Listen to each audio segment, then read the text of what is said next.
Hi అందరికీ స్వాగతం మా ఛానల్ కు. ఈ రోజు మనం ఒక ఇంట్రెస్టింగ్ టాపిక్ గురించి మాట్లాడుకుందాం. మనం ప్రతిరోజు వాడే కాగితం ఎవరు కనుగొన్నారు? ఈ విషయం తెలుసుకోవడం చాలా మందికి కొత్తగా ఉంటుంది. రండి ఈ అద్భుతమైన కథను తెలుసుకుందాం. ప్రతిరోజు మనం బుక్స్ చదువుతాం, నోట్స్ వ్రాస్తాం, కార్డ్స్ పంపుతాం. వీటన్నింటికీ పేపర్ ఎంతో ముఖ్యమైంది. కానీ ఈ పేపర్స్ మనకు ఎలా వచ్చింది?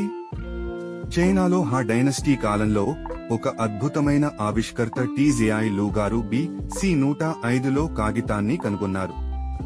టీజేఐ లూ గారు ని ఎలా తయారు చేశారో తెలుసా? Tree branches, old clothes, plant fibres మరియు చెత్తలు, రాగ్స్ వాటిని మిక్స్ చేసి నీటిలో ముంచి పేస్ట్ గా మార్చి సన్నగా పత్తితో వడకట్టడం ద్వారా కాగితాన్ని తయారు చేశారు. ఈ విధానం వలన కాగితం బలంగా, సులభంగా తయారైంది.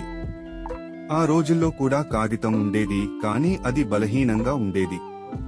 టీజేఐ లూ గారి కొత్త విధానం వల్ల కాగితం మరింత స్ట్రాంగ్, ఈజీగా తయారవుతూ సులభంగా వాడుకలోకి వచ్చింది.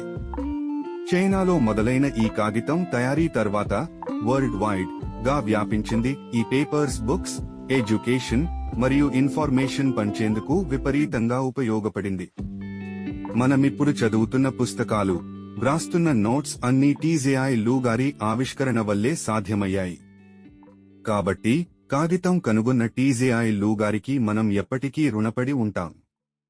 ఇలాంటి మరిన్ని ఆసక్తికరమైన విషయాల కోసం మా ఛానల్ను సబ్స్క్రైబ్ చేసుకోండి. మీ అభిప్రాయాలను కామెంట్స్లో చెప్పండి. మళ్ళీ కలుద్దాం. Be happy.